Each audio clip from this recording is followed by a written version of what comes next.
کیا کوئی اس شخص کے بغیر جی سکتا ہے جسے اس نے اپنی جان سے زیادہ محبت کی ہو؟ اور اگر قسمت آپ کو اسی شخص کو اپنے ہاتھوں سے ہمیشہ کے لیے چھوڑنے پر مجبور کر دے تو کیا وہ محبت ختم ہو جاتی ہے؟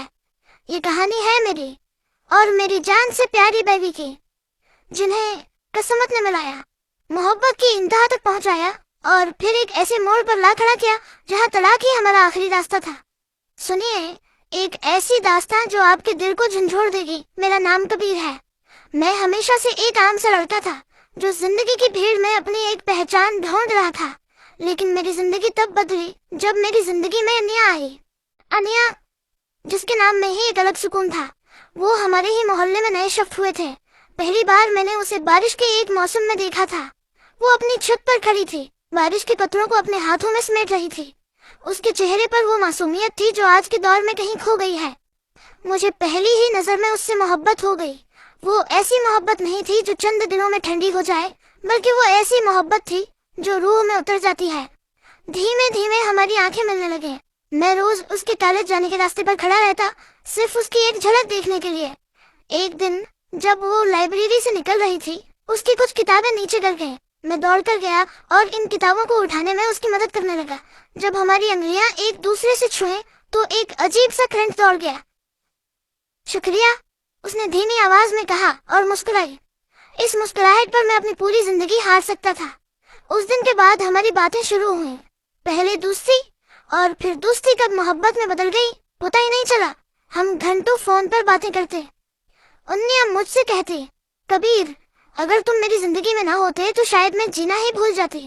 میں اس سے وعدہ کرتا ہے میں تمہارا ہاتھ کبھی نہیں چھوڑوں گا انیا، چاہے حالات جو بھی ہوں۔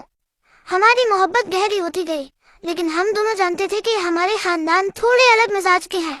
جب میں نے اپنے گھر میں انیا کے بارے میں بات کی تو شروع میں بہت اعتراضات ہوئے، لیکن میری عزت اور انیا کی پاک محبت کے آگے سب کو جھکنا پڑا۔ ان کے گھر والے بھی مان گئے۔ وہ دن میری زندگی کا سب سے حسین دن تھا جب انیا دلہن بن کر میرے گھر آئی۔ لال جوڑے میں وہ کسی پری سے کم نہیں لگ رہی تھی۔ جب میں نے اس کا گھونگھٹ اٹھایا تو اس کی آنکھوں میں خوشی کے آنسو تھے۔ میں یقین نہیں کر سکتی کبیر کہ ہم اب ہمیشہ کے لیے ایک ہو گئے ہیں، اس نے روتے ہوئے کہا۔ میں اس کے آنسو پونچھتے ہوئے بولا، اب ہمیں کوئی الگ نہیں کر سکتا انیا، ہم ایک دوسرے کی قسمت ہے۔ شادی کے شروعاتی 2 سال کسی خواب جیسے تھے۔ ہم چھوٹی چھوٹی باتوں پر خوش ہوتے۔ میں جب تھک کر دفتر سے آتا تو وہ میرے لیے چائے بنا کر لاتی اور ہم بلکونی میں بیٹھ کر گھنٹوں باتیں کرتے۔ ہم نے اپنے آنے والے کل کے سپنے دیکھے تھے، ایک چھوٹا سا گھر، ہمارے بچے اور ہماری دنیا۔ لیکن ہم نہیں جانتے تھے کہ قسمت پردے کے پیچھے ہمارے لیے کوئی اور ہی کھیل کھیل رہی تھی۔ زندگی ہمیشہ ایک جیسی نہیں رہتی۔ میرے نئے بزنس میں مجھے ایک بہت بڑا دھوکہ ملا۔ میرا سب کچھ بک گیا۔ ہم سڑک پر آ گئے، لیکن دکھ صرف پیسے کا نہیں تھا۔ اصلی طوفان تب آیا جب میرے چھوٹے بھائی پر ایک برا وقت آیا۔ وہ ایک ایسی قانونی مصیبت میں پھنس گیا جہاں سے نکلنے کے لیے ہمارے پاس کوئی راستہ نہیں تھا۔ اسی دوران شہر کے ایک بہت بڑے اور طاقتور شخص سنگھانیا کی نظر ہمارے پریوار پر پڑی۔ سنگھانیا کا بیٹا ہمارے خاندان کے ایک پرانے دشمن کے ساتھ ملا ہوا تھا۔ انہوں نے میرے بھائی کو پھنسایا اور ہمارے پورے خاندان کی عزت کو مٹی میں ملانے کی دھمکی دی۔ ایک شام سنگھانیا نے مجھے اپنے دفتر بلایا۔ اس نے میرے سامنے ایک فائل رکھی اور بولا، کبیر، تمہارے بھائی کو 20 سال کی سزا ہو سکتی ہے اور تمہارا پورا خاندان بدنام ہو جائے گا۔ اگر تم اپنے پریوار کو بچانا چاہتے ہو تو تمہیں ایک قیمت چکانی ہوگی۔ اس نے جو کہا وہ سن کر میرے پیروں تلے سے زمین نکل گئی۔ اس نے کہا، انیا کو تم سے الگ ہونا ہوگا۔ میرا بھانجا انیا کو پسند کرتا ہے، تمہیں انیا کو طلاق دینی ہوگی تاکہ اس کی شادی وہاں ہو سکے، تبھی میں تمہارے بھائی کو بچاؤں گا۔ میں چیخا، یہ کبھی نہیں ہو سکتا، میں مر جاؤں گا پر اپنی بیوی کو الگ نہیں کروں گا۔ اس نے مسکراتے ہوئے کہا، تو پھر اپنے بھائی کی موت اور اپنے ماں باپ کی رسوائی دیکھنے کے لیے تیار رہو۔ میں گھر آیا، میری روح کانپ رہی تھی۔ میں انیا کے سامنے گیا۔ اس نے دیکھا کہ میرا چہرہ سفید پڑ چکا تھا۔ اس نے مجھے گلے لگایا اور پوچھا، کبیر، کیا ہوا؟ تم اتنے پریشان کیوں ہو؟ میں نے اسے کچھ نہیں بتایا۔ میں اندر ہی اندر ٹوٹ رہا تھا۔ اگلے کچھ دنوں تک میں خاندان اور اپنی محبت کے بیچ پستا رہا۔ ایک طرف میرے بوڑھے ماں باپ تھے جو اپنے بیٹے کی زندگی کے لیے رو رہے تھے، اور دوسری طرف میری جان، میری انیا تھی۔ آخر کار انیا کو کہیں سے اس بات کی بھنک لگ گئی۔ اس نے میرے لیپ ٹاپ پر سنگھانیا کے بھیجے ہوئے پیپرز دیکھ لیے تھے۔ ایک رات جب کمرے میں سناٹا تھا انیا میرے پاس آئی. اس کے ہاتھ میں طلاق کے کاغذات تھے. اس کی آنکھوں سے آنسو بہہ رہے تھے لیکن اس کے چہرے پر ایک عجیب سا ٹھہراؤ تھا. کبیر، اس نے دھیمے سے کہا، ہم دونوں ایک دوسرے سے بہت محبت کرتے ہیں نا؟ میں نے اس کا ہاتھ پکڑ کر کہا، اپنی جان سے بھی زیادہ انیا. تو پھر میری محبت کی خاطر اس پر سائن کر دو. اس نے کاغذ آگے بڑھاتے ہوئے کہا. میرا دل جیسے رک گیا. تم یہ کیا کہہ رہی ہو انیا؟ تم ہوش میں تو ہو؟ میں بالکل ہوش میں ہوں کبیر، اس نے روتے ہوئے کہا. اگر ہماری محبت کسی کی زندگی لے لے گی تو ہم کبھی خوش نہیں رہ پائیں گے. تمہارے ماں باپ نے مجھے بیٹی مانا ہے، میں ان کے بیٹے کو برباد ہوتے نہیں دیکھ سکتی.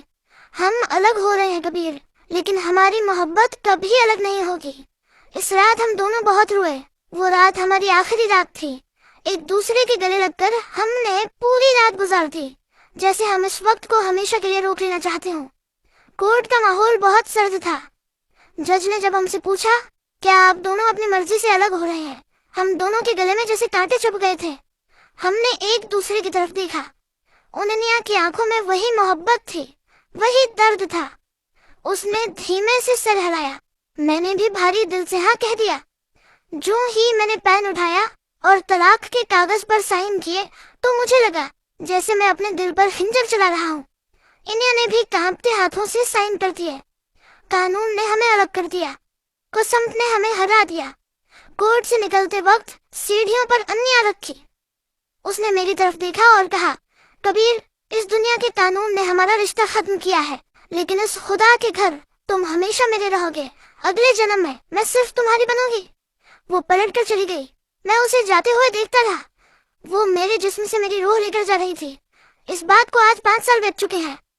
سنگھانیا کے وعدے کے مطابق میرا بھائی چھوٹ گیا، ہمارا پریوار بچ گیا، لیکن اس گھر میں اب سب کچھ ہے، بس وہ رونق نہیں ہے جو انیا کے ہونے سے تھی. لوگ سوچتے ہیں کہ طلاق کے بعد محبت ختم ہو جاتی ہے، لوگ ایک دوسرے سے نفرت کرنے لگتے ہیں، لیکن ہماری طلاق نفرت کی وجہ سے نہیں بلکہ ایک دوسرے کے پریوار کو بچانے کے لیے ایک قربانی، سیکریفائس تھی. میں آج بھی اسی بلکونی میں بیٹھتا ہوں، 2 چائے کے کپ رکھتا ہوں، ایک میرے لیے اور ایک انیا کی یادوں کے لیے. محبت شادی کی محتاج نہیں ہوتی. ہم الگ ہیں، شاید کبھی نہ ملیں، لیکن میری ہر سانس پر آج بھی صرف اور صرف انیا کا نام لکھا ہے. دوستو، یہ تھی کبیر اور انیا کی ایک ایسی داستان جہاں محبت جیت کر بھی قسمت سے ہار گئی. اگر اس کہانی نے آپ کے دل کو چھوا ہو اور آپ کی آنکھوں میں بھی آنسو آئے ہوں تو اس ویڈیو کو ضرور لائک کریں. ایسی ہی اور دل کو چھو لینے والی، انوکھی اور جذباتی کہانیوں کے لیے ہمارے چینل افسانہ ہاؤس کو ابھی سبسکرائب کریں اور بیل آئیکن کو دبانا نہ بھولیں. اپنی رائے کمنٹ سیکشن میں ضرور بتائیں کہ کیا کبیر اور انیا کا الگ ہونا صحیح تھا. اگلی کہانی تک کے لیے اپنا خیال رکھیں. شکریہ.